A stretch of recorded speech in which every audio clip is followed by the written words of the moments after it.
Alright, everyone, it is time to read you Chapter 2. One time, when I was in a blind in a tree, waiting motionless for game to wander by, I dozed off and fell 10 feet to the ground, landing on my back. It was as if the impact had knocked every wisp of air from my lungs, and I lay there struggling to inhale, to exhale, to do anything. That's how I feel right now, trying to remember to breathe, unable to speak, totally stunned as the name bounces around the inside of my skull. Someone is gripping my arm, a boy from the seam, and I think maybe I started to fall and he caught me. There must have been some mistake. This can't be happening. Prim was one slip of paper in thousands. Her chances of being chosen were so remote I had not even bothered to worry about her. Hadn't I done everything, taken the tesserae, refused to let her do the same? One slip in thousands. The odds had been entirely in her favor, but it hadn't mattered. Somewhere far away I can hear the crowd murmuring, unhappily as they always do when 12-year-olds get chosen, because no one thinks this is fair. And then I see her, the blood drained from her face, hands clenched and fists at her sides, walking with stiff, small steps up toward the stage, passing me, and I see the back of her blouse has become untucked and hangs over her skirt.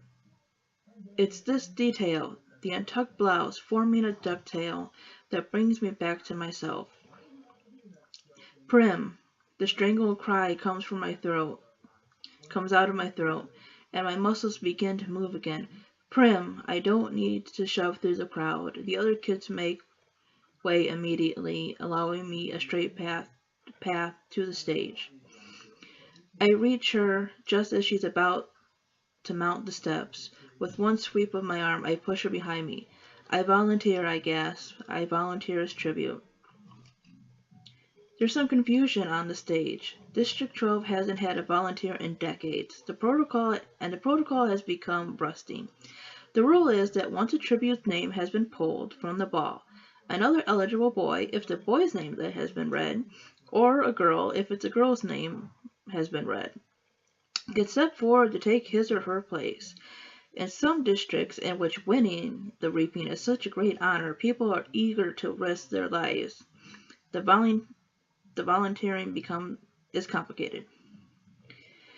But in District 12, where the word tribute is pretty much synonymous with the word corpse, volunteers are all but extinct. Lovely, says Effie Trinket, but I believe there is a small matter of introducing the reaping winner, then asking for volunteers, and if one does come forth, then we, She trails off, unsure of herself.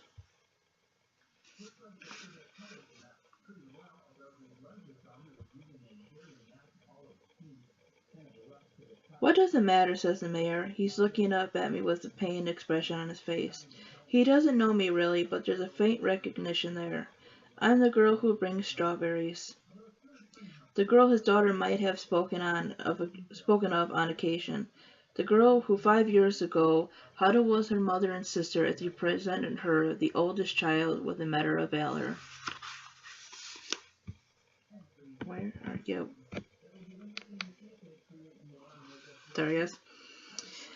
What were they? Medal of Valor. A medal for her father vaporized in the mines. Does he remember that? What does it matter? He repeats gruffly. Let her come forward.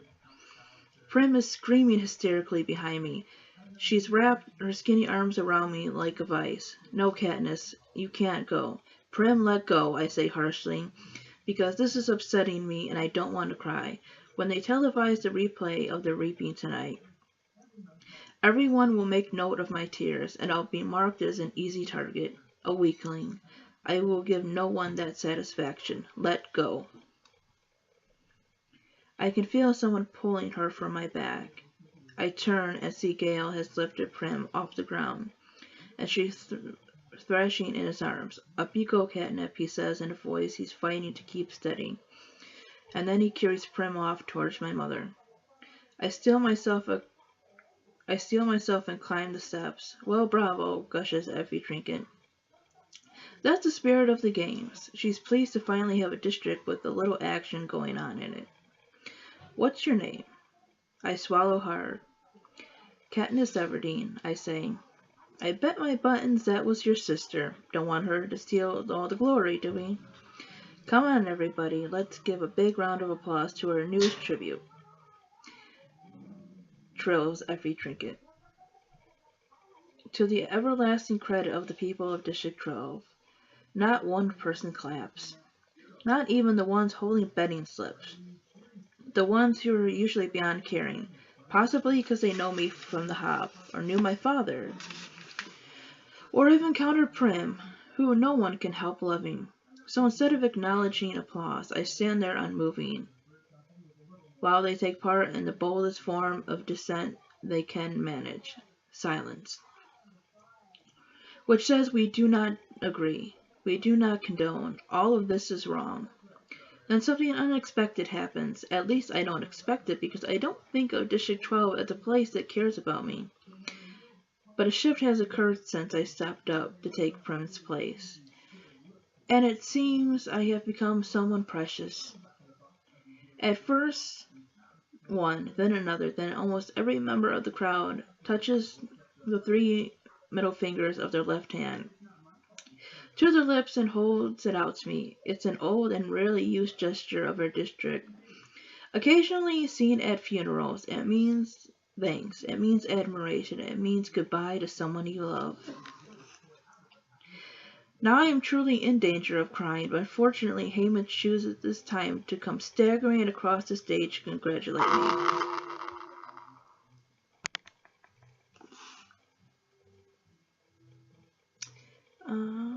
Look at her, look at this one, he hollers, throwing his arms around my shoulder.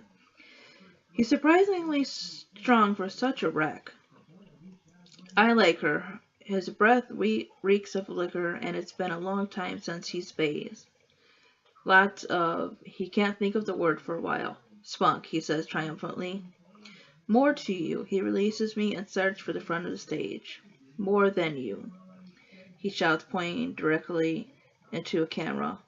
Is he addressing the audience, or is he so drunk he might actually be taunting the Capitol? I'll never know because he's just opening his mouth to continue. Just as he's opening his mouth to continue, Haymitch plummets off the stage and knocks himself unconscious.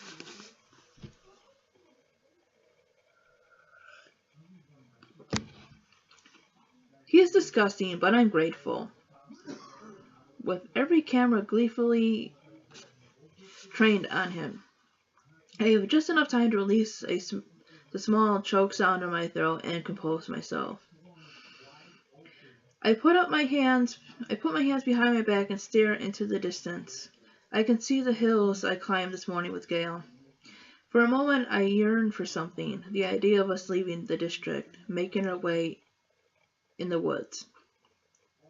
But I know I was right about not running off, because who else would have volunteered for Prim? Haymitch is whisked away on a stretcher, and Effie Trinket is trying to get the ball rolling again. What an exciting day, she warbles, as she attempts to straighten her wig, which has listed severely to the right. But more excitement to come. It's time to choose our boy tribute.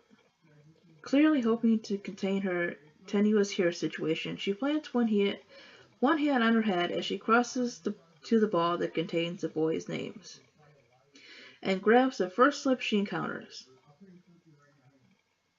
She zips back to the podium, and I don't even have time to wish for Gale's safety when she's reading the name Peeta Mellark. Peeta Mellark. Oh no, I think, not him. Because I recognize this name, although I have never spoken directly to its owner. Peeta Mellark. No, the odds are not in my favor today. I watch him as he makes his way towards the stage. Medium height, stocky build, ashy blonde hair that falls in waves over his forehead. The shock of the moment is registering on his face. You can see the struggle to remain emotionless. But his blue eyes show the alarm I've often seen him pray. Yet he climbs steadily onto the stage to take his place. Every trinket asks for volunteers, but no one steps forward. He has two older brothers, I know. I've seen them in the bakery. But one is probably too old now to volunteer, and the other won't. This is standard. Family devotion only goes so far for most people on reaping day. What I did was a radical thing.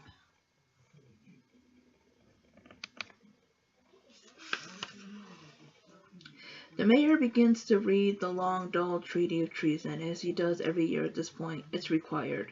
But I'm not listening to a word. Why him, I think. Then I try to convince myself it doesn't matter. Peter Malark and I are not friends.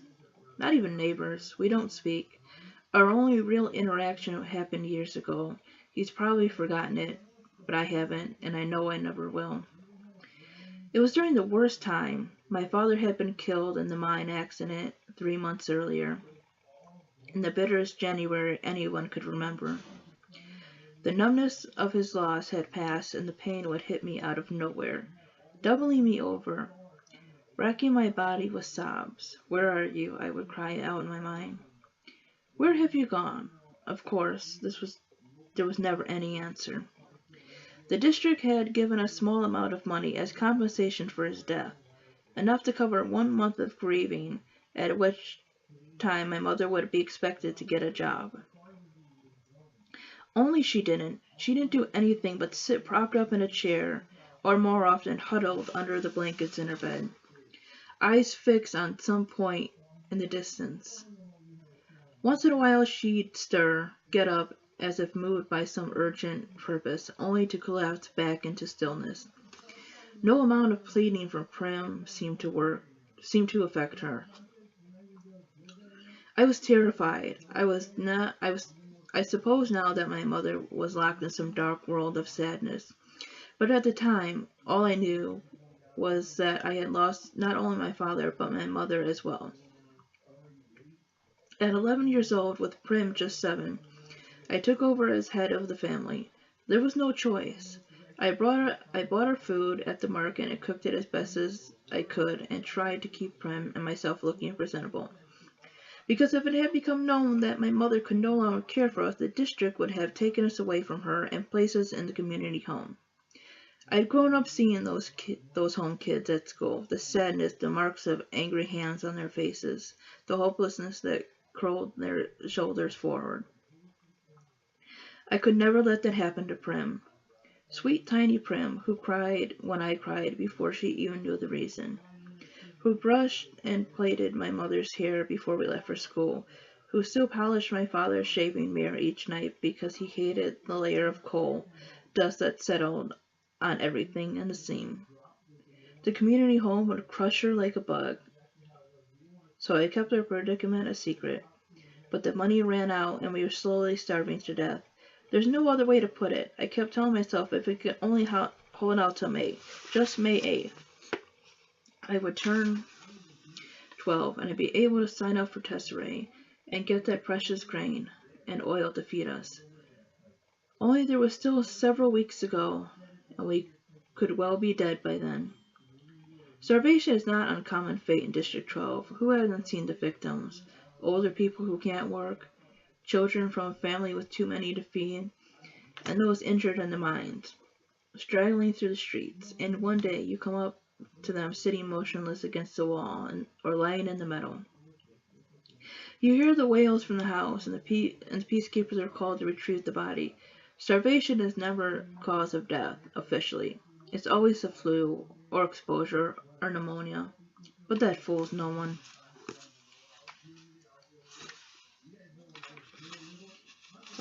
Okay. On the afternoon of my encounter with Peter Malark, the rain was falling relentlessly in relentless icy sheets. I had been in town trying to trade some threadbare old baby clothes of Prim's in the public market, but there were no takers, although I had been to the Hob on several occasions with my father. I was too frightened to venture into that rough, gritty place alone. The rain had soaked through my father's hunting jackets, leaving me chilled to the bone. For 3 days we had nothing but boiled water with some old dried mint leaves I'd found in the back of the cupboard. By the time the market closed, I was shaking so hard I dropped my bundle of baby clothes in the mud. I didn't pick it up for fear I would keel over and be unable to regain my feet. Besides, no one wanted those clothes. I couldn't go home because home was my mother with her dead eyes and my little sister with her hollow cheeks and cracked lips. I couldn't walk into that room with the smoky fire from the damp branches I had scavenged at the edge of the woods after the coal ran out. My hands empty of any hope. I found myself stumbling along a muddy lane behind the shop that serves the wealthiest townspeople. The merchants live above their businesses, so I was essentially in their backyards. I remember the outlines of the garden beds, not yet planted for spring, a goat or two in a pen, the sodden dog tied to a post, hunched defeated in the muck. All forms of stealing are forbidden in District 12, punishable by death, but it crossed my mind that there might be something in the trash bins, and those were fair game. Perhaps a bone at the butcher's or rotted vegetables at the grocer's, something no one but my family was desperate enough to eat. Unfortunately, the bins had just been emptied. When I passed the baker's, the smell of fresh bread was so overwhelming I felt dizzy. The ovens were in the back, and a golden glow spilled out the open kitchen door. I stood mesmerized by the heat and the luscious scent until the rain interfered, running its icy fingers down my back, forcing me back to life. I lifted the lid of the baker's trash bin and found it spotlessly, heartlessly bare. Suddenly a voice was screaming at me, and I looked up to see the baker's wife telling me to move on, and did I want her to call the peacekeepers, and how sick she was of having those brats from the scene pawing through her trash. The words were ugly, and I had no defense. As I carefully replaced the lid and backed away, I noticed him, a boy with blonde hair peering out from behind his mother's back. I'd seen him at school. He was in my year, but I did not know his name. He stuck with the town kids, so how would I? His mother went back into the bakery, grumbling, but he must have been watching me as I made my way back to the pen that held their pig and leaned against the far side of an apple tree. The realization that I had nothing to take home had finally sunk in. My knees buckled and I slid down the tree trunk to its roots. It was too much. I was too sick and weak and tired. Oh, so tired.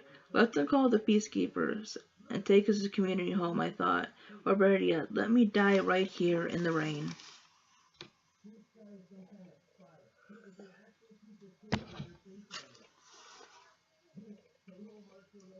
Then there was a clatter in the bakery.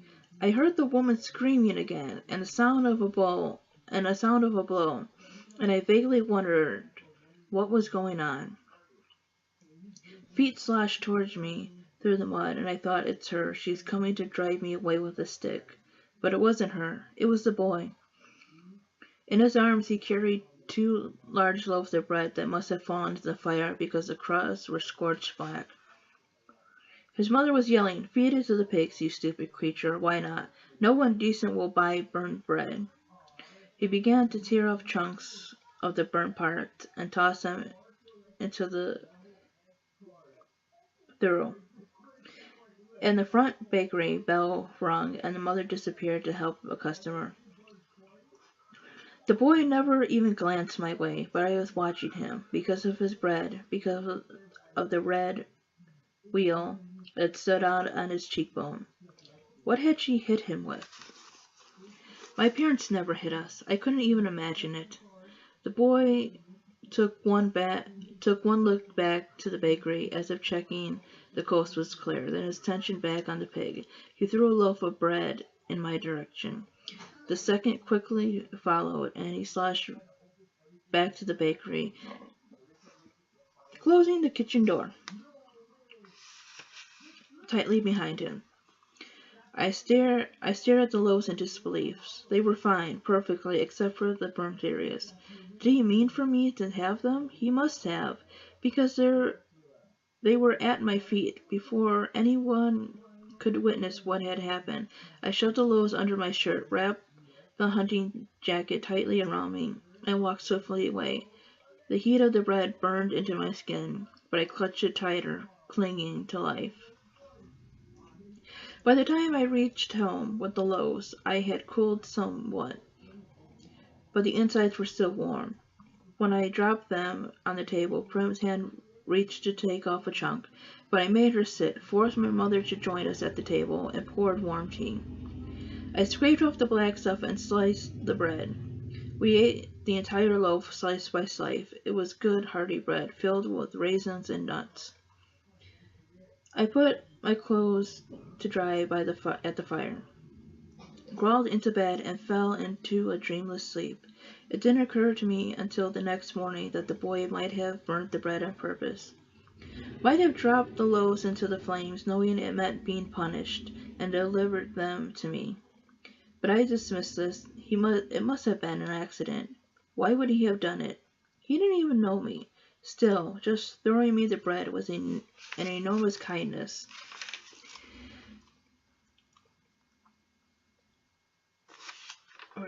That would have surely resulted in a beating if discovered. I couldn't explain his actions. We ate the slices of bread for breakfast and headed to school. It was as if spring had come overnight. Sweet air, warm sweet air, fluffy clouds. At school, I passed the boy in the hall. His cheeks had swelled up and his eyes had blackened. He was with his friends and didn't acknowledge me in any way. But as I collected Prim and started home for that afternoon, I found him staring at me from across the yard. Our eyes met only for a second. Then he turned his head away. I dropped my gaze, embarrassed, and that's when I saw it. The first dandelion of the year. A bell went off in my head. I thought of the hours spent in the woods with my father, and I knew how we were going to survive. To this day, I can never shake the connection between this boy, Peter Malark, and the bread that gave me hope, and the dandelion that reminded me that I was not doomed. And more than once, I have turned in the school hallway and caught his eyes trained on me, only to quickly flit away. I feel like I owe him something, and I hate owing people. Maybe if I had thanked him at some point, I'd be feeling less conflicted now. I thought about it a couple of times, but the opportunity never seemed to present itself, and now it never will, because we're going to be thrown into an arena to fight to the death. Exactly how am I supposed to work in a thank you there? Somehow it just won't seem sincere if I'm trying to slit his throat. The mayor finishes the dreary treaty of treason and motions for Peter and me to shake hands. His are as solid and warm as the loaves of bread. Peter looks me right in the eye and gives my hand what I think is meant to be a reassuring squeeze. Maybe it's just a nervous spasm.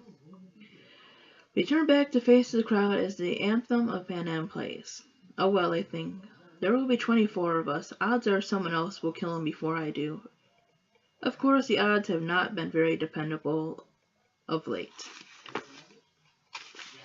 So, there we have it. We have chapter 2. And so, yeah, a lot going on. That's what I just love about the book and everything. It's just like a lot going on, just like in the first 2 chapters.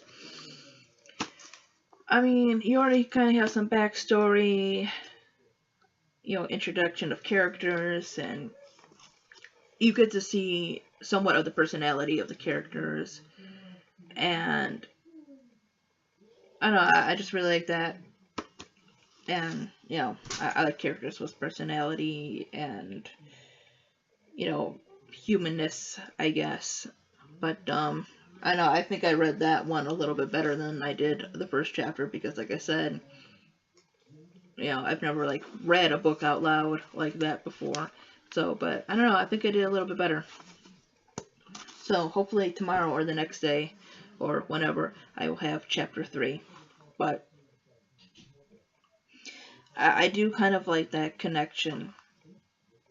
That there's a little bit of a deeper connection with characters of different genders and everything because there's something a little bit more than being mysterious or cute or this or that. There's like caring and, you know, being there for each other and just being a community, you know. There's like all this shit going on with them and everything. And, you know, just like that idea of people coming together even in the darkest of times. But there's more to come. So, I'll see you guys next time.